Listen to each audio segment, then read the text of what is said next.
Bonjour à toutes et à tous et bienvenue sur Et pourquoi, le podcast qui ne répondra pas à vos questions mais vous aidera à y réfléchir. Ça ne vous aura pas échappé, l'année a bien démarré. Et peut-être faites-vous partie des personnes qui, dans la longue ou courte liste de leurs résolutions, ont décidé de faire les choux gras des salles de sport en s'inscrivant pour, soyons honnêtes, tenir peut-être 5-6 mois grand max et réfléchir à comment résilier votre engagement d'un an dont vous ne verrez probablement pas le bout. Il risque d'y avoir une sensation de déjà-vu dans ce que je m'apprête à vous dire, car le sujet que nous allons aborder est omniprésent.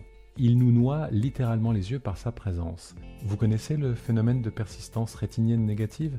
Mais si, quand vous regardez une ampoule où le soleil et qu'une trace sombre reste dans votre regard, expérience à ne pas reproduire chez vous. Eh bien, c'est exactement la même chose avec le sujet d'aujourd'hui. Et le plus important, c'est qu'il ne se limite pas à la rétine.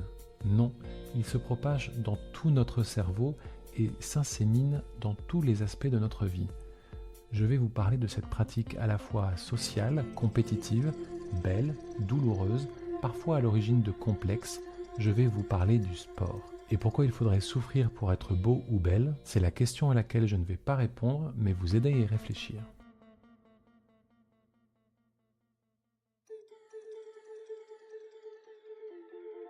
Si vous suivez les aventures de ce podcast, vous savez ce qui suit. Pour les nouveaux, bienvenue. Sachez que je démarre toujours avec une plus ou moins grande anecdote personnelle.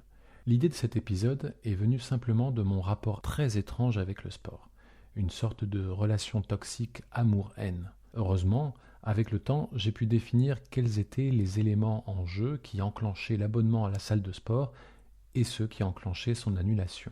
Ne vous inquiétez pas, même s'il y a matière à raconter, je ne remonterai pas aux motivations qui m'ont poussé à demander à mes parents de m'inscrire dans une salle de musculation adolescent. Non, je me limiterai à ce qui fut la grande déception de ma dernière relation amoureuse, mon arrêt du sport après quelques mois de relation, alors que j'avais maintenu jusqu'alors une régularité monastique. Célibataire, je suis un rat de salle de sport, ou pour reprendre l'expression popularisée par les réseaux sociaux, un gym rat, hashtag qui cumule d'ailleurs 31,7 millions de publications sur Instagram. En couple donc, je poursuis quelques temps et pouf, je me désabonne. Et le mécanisme s'est reproduit avec ma relation actuelle. Alors, je sais depuis longtemps que je n'aime pas le sport en salle. Je n'en tire aucun plaisir, c'est une obligation, un effort ingrat et la plus punitive des activités tant les objectifs placardés au fond de ma rétine et ancrés dans mon cerveau sont réduits à néant si j'ai le malheur d'être infidèle à cette religion monothéiste qu'est la salle. En général, cela finit en frustration et impatience de ma part de ne pas voir dans le miroir les résultats fantasmés. Car si l'adage voulant qu'il faut sortir de sa zone de confort pour performer résonne dans le discours ambiant, me concernant, entrer dans cette zone d'inconfort ne me permet pas pour autant d'obtenir les résultats que l'on m'avait promis et auxquels je me fantasmais de les atteindre.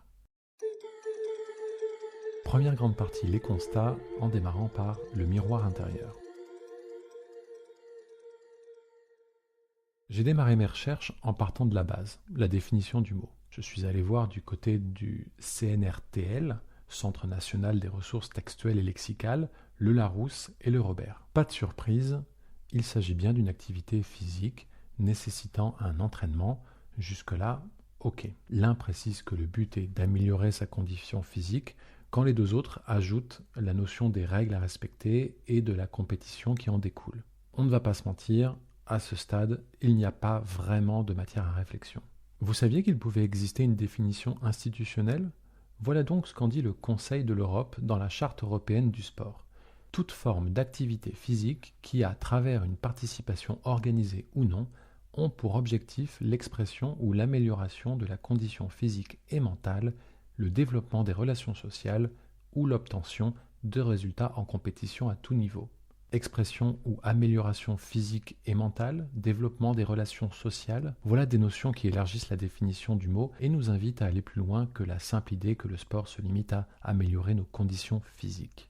Pour reprendre mon exemple et avoir l'occasion d'encore parler de moi, que voulez-vous, mes névroses sont un excellent sujet d'étude, partons des raisons qui me poussaient à dépenser 30 € par mois, 3 jours par semaine, 2 heures par séance. Je vais reprendre exactement la liste des bienfaits qu'en bon schizophrène que je suis, je promouvais autour de ma routine. Oui, le sport fait du bien à la tête et au corps. À la tête, car tellement concentré à rentabiliser chaque euro, chaque minute d'exercice, toute mon attention était focalisée sur le rythme du souffle, la précision du mouvement et la bonne sollicitation du muscle. Les problématiques du quotidien ne pouvaient occuper alors mon esprit, sous peine d'une sanction immédiate, au mieux un point de côté, au pire une blessure. Et au corps, même si, manquant cruellement d'objectivité, incapable de juger au visuel face au miroir la progression de mes objectifs perso, force est de constater que les chiffres de la balance et du maître de couturier rapportés sur mon tableau Excel, névrosé je vous avais dit, indiquaient que l'évolution allait dans le sens que je m'étais vendu. Oui, mais voilà. Je pourrais reprendre exactement les mêmes éléments et vous en donner une lecture négative. La tête. On en parle de la culpabilité d'avoir sauté la séance du mercredi soir parce qu'à force de dire non aux copains, on a fini par dire oui. Ce oui qui sera coupable d'avoir brisé cette fragile régularité que tous les aficionados de la salle vous ont martelé comme la clé du succès. Et le corps qui vous fera comprendre rapidement que ces écarts ne correspondent pas à cette nouvelle routine alimentaire qui s'est faite dans la privatisation que vous lui avez imposée, transformant les rayons de supermarché en bibliothèque à étiquette de valeur nutritionnelle. Car voilà, il faut faire preuve de cohérence et les deux clés du succès pour atteindre les objectifs de ce grand tout qui s'appelle bien-être sont, on vous l'a suffisamment répété, régularité et alimentation. Les habitués du podcast vont commencer à connaître la chanson. Me voilà dans une position où je dois prendre des pincettes et sortir les avertissements de rigueur. La notion dont je vais parler dans les prochaines minutes doit elle-même être questionnée. En effet, celle-ci a été introduite il y a très peu de temps à l'échelle de la science, 1994. Elle commence à peine à être étudiée, définie et une vigilance s'impose, car certaines organisations financées par l'industrie agroalimentaire reprennent ce terme régulièrement. Alors, comme j'ai l'esprit mal tourné et que l'innocence n'est pas le trait de caractère principal de ces industries, j'invite à la prudence. Si je fais le choix d'en parler, c'est qu'elle a fait son entrée dans le discours de scientifiques français récemment, et bien qu'elle soit encore une notion en cours de définition médicale, je pense qu'il serait prématuré de balayer d'un revers de la main les réflexions qui se font autour de celle-ci et qui ont un lien direct avec notre sujet. Vous me connaissez, un art du suspense, j'arrête de vous faire patienter, je vais parler de l'orthorexie, que même mon correcteur d'orthographe ne connaît pas. Cette notion est proposée donc en 1994 par le médecin américain Steven Bratman, docteur en médecin et titulaire d'un master en santé publique. Elle se définit comme le fait de se focaliser à l'extrême sur la qualité des aliments consommés, privilégiant les produits définis comme sains et où tout écart peut entraîner un sentiment de culpabilité. Et je m'arrêterai là et vous renvoie très honnêtement sur la page Wikipédia très complète ainsi que le texte d'Alexandre Chapy, psychologue clinicien et diététicien nutritionniste, orthorexie, évolution historique et état des lieux actuels. Vous êtes déçus, je sais. Mais là où la communauté scientifique tempère car consciente du phénomène bien présent, mais sans le recul suffisant pour définir et donc quantifier le phénomène, elle a le mérite d'interroger et mettre en lumière des pratiques quotidiennes qui mettent en jeu le rapport social et personnel que nous pouvons avoir avec notre alimentation et par extension à notre corps, pour coller au mieux à des programmes, des recettes qui voient leur popularité augmenter tous les jours sur des chaînes dédiées YouTube, Instagram, TikTok et autres. J'ai été celui qui a soudainement eu le besoin de faire de la place dans son placard de cuisine pour réserver un emplacement de choix à cet énorme pot de prot ou de whey. J'ai été celui qui, à raison de X fois par semaine, en tenue de sport, improvisait ses plus beaux mouvements de bras façon barman, shaker à la main. Et enfin, j'ai été à deux doigts d'obtenir ma carte de fidélité chez Maître Coq en remplissant mon congélateur de blanc de poulet. Évidemment, je renvoie à l'avertissement de tout à l'heure. Ce n'est pas parce que vous cochez toutes les cases que vous avez un trouble alimentaire ou obsessionnel. Mais il reste encore une fois intéressant de questionner son rapport à l'alimentation à travers l'essor de la pratique du sport en salle et ses implications connexes. Maintenant que j'ai dit ça, et dans la grande tradition d'équilibriste de ce podcast, inversons notre point de vue. Il serait particulièrement malhonnête de ne pas reconnaître à la pratique d'un sport les bienfaits psychologiques qu'il procure. Ils ont été étudiés, quantifiés, et le papier d'Emmanuel Poirel, professeur agrégé à l'Université de Montréal et clinicien de la gestion du stress, le résume bien. En livrant un condensé des différentes recherches sur le sujet des bienfaits de l'activité physique pour la santé mentale, il en ressort sans surprise que oui, les effets du sport sont comparables à la prise d'un anxiolytique et augmentent de façon positive ce que le psychologue canadien Albert Bandura a théorisé le CEP, sentiment d'efficacité personnelle. Si vous voulez plus de détails, je vous invite à lire l'article de Poirel et vous intéresser aux travaux de Bandura. Il évoque aussi une idée que je trouve intéressante. Il écrit « Dans l'ensemble, ces hypothèses mettent en lumière que la pratique de l'activité physique a un pouvoir de distraction devant les difficultés vécues. » C'est intéressant car cela rejoint ce que je disais plus tôt à propos de mon cobaye préféré, je m'autocite, la tête est totalement focalisée sur l'effort à produire en évitant un point de côté, un mauvais placement du corps, l'ensemble des pensées sont accaparées, distraites des difficultés du quotidien. De plus, mon alimentation est maîtrisée, suivant les étapes promues par les différents promoteurs du combo sport égale bien-être, j'augmente mon sentiment d'efficacité personnelle. Objectivement, je surfe littéralement et physiquement sur cette rhétorique devenue depuis les années 2010 omniprésente, la meilleure version de moi-même. Je le répète, le sport est bon pour la santé, c'est vrai. Diminution de la tension nerveuse, augmentation du niveau d'énergie, activation hormonale et des neurotransmetteurs sont autant d'exemples étudiés et quantifiés, non discutables, cités et démontrés scientifiquement. Mais alors, pourquoi nous nous inscrivons tous au sport en janvier pour chercher quelques mois plus tard la petite ligne du contrat qui nous permettra de résilier ce même contrat que nous avons signé avec la noble intention d'être en meilleure santé? Nouvelle partie, le miroir extérieur.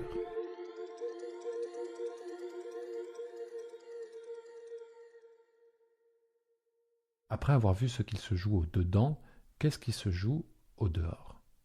Étant donné que dans les précédents épisodes j'avais décortiqué, piétiné selon certains des films, séries et même dessins animés, je vais éviter de faire de même pour le sport, sinon je vais me retrouver avec l'étiquette du mec qui passe son temps à voir le mal partout. Cela dit, il ne vous aura pas échappé que le corps dit sportif, dans sa représentation publique, est majoritairement montré avec les mêmes traits. Et même s'il diffère quelque peu selon les pays, force est de constater que celui-ci s'est mondialisé et qu'aujourd'hui, d'est en ouest, du nord au sud, le corps athlétique s'est inscrit comme une référence de santé, de bien-être et de beau. À propos du beau, un exemple simple. Il y a quelques mois, j'ai été invité au vernissage d'un photographe. Faisons consensus sur le fait qu'en rentrant dans une galerie, un musée, on attend de ressentir des émotions. Qu'en y sortant, il y a fort à parier que nous prononcerons au moins une fois le mot « beau » pour qualifier ce que nous avons vu. Je vais donc à ce vernissage. J'avais été prévenu du nom de l'artiste photographe et j'avais pu voir rapidement sur les réseaux son travail. Voilà donc plusieurs clichés représentant des hommes, nus, dans des paysages naturels. Différents modèles étaient présentés, tous avec le même point commun, ils avaient tous des corps athlétiques, voire très musculeux. L'ami qui m'accompagnait m'a demandé si je trouvais ça beau. Mais comme à mon habitude, de chieur sympathique, je n'ai pas pu lui répondre directement. Je lui ai expliqué que je comprenais l'idée derrière chaque image, et je reconnaissais l'aspect esthétique de la composition dans sa globalité. J'ai poursuivi en lui expliquant que je trouvais dommage que l'esthétique, le beau, masculin, ne pouvait visiblement se faire qu'à travers des corps musclés. Et je ressentais encore une fois cette idée qu'un homme beau passait nécessairement par un corps aux muscles travaillés, à grand renfort d'exercices physiques sollicitant biceps, triceps, pectoraux, abdominaux et j'en passe. Je devrais pourtant y être habitué. Depuis la nuit des temps, la superbe du corps masculin se fait à coups de ciseaux, maillets, pics pour tailler dans le marbre ces corps sportifs. Et aujourd'hui, il n'y a pas une seule imagerie du corps masculin qui ne passe pas par la présence de muscles saillants.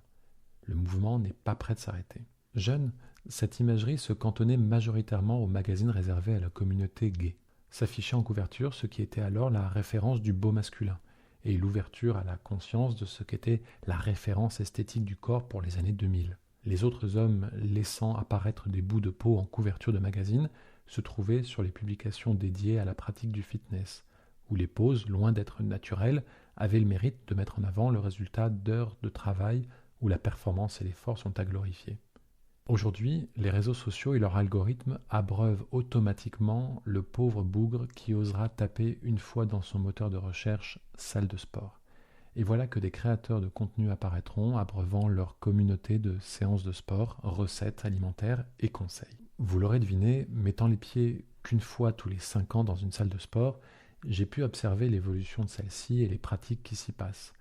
J'ai vu la longueur des miroirs s'étendre sur de plus en plus de mètres, la surface en mètres carrés augmenter, passant de la salle au hangar, multipliant les propositions d'activités et de machines. Et lors de ma dernière incursion dans une salle, j'ai pu observer une nouvelle pratique, loin de nécessiter un effort musculaire, l'usage répété de la caméra frontale du téléphone portable, véritable miroir à mémoire. Petit à petit, en parallèle d'une pratique sportive qui n'aurait pour objectif que des valeurs coubertiniennes, hygiénistes et psychologiques, se développe une imagerie qui vient prendre l'ensemble de ces notions pour en faire un gloubi-boulga de slogans devenus des formes d'injonctions qui vous diraient que l'unique condition pour se sentir bien dans sa tête et son corps serait la pratique du sport. L'affirmation n'est qu'en partie vraie. Cette chanson vertueuse pour tous peut être perçue comme une voie unique et le sport la solution à tous les maux, pouvant faire naître chez certains et certaines la culpabilité de ne pas la pratiquer ou l'abandonner. Or, comme le disait plutôt Poirel, il y a dans la pratique de l'activité physique un pouvoir de distraction. Alors, si le sport a la vertu de distraire l'esprit des difficultés du quotidien, d'autres activités le pourraient aussi. Dans cette prochaine partie, pourquoi ce sujet ?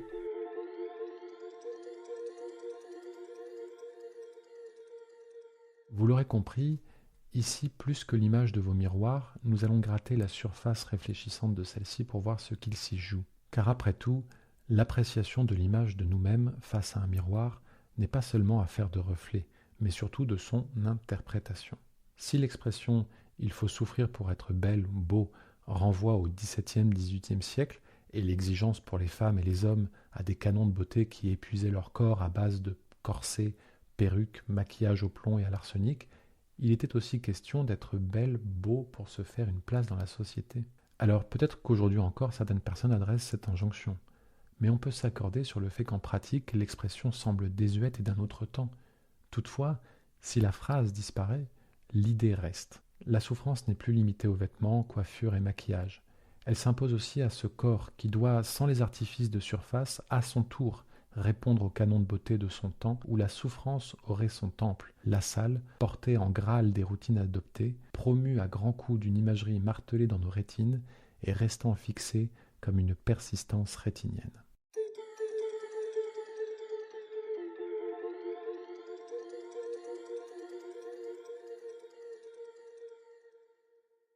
Dans cette première partie, nous avons exploré comment le sport impacte l'image de soi, en valorisant ses bienfaits psychologiques et corporels, comme la confiance en soi et la gestion du stress. Cependant, il entraîne aussi des dérives, culpabilité, alimentation hyper contrôlée et injonction sociale.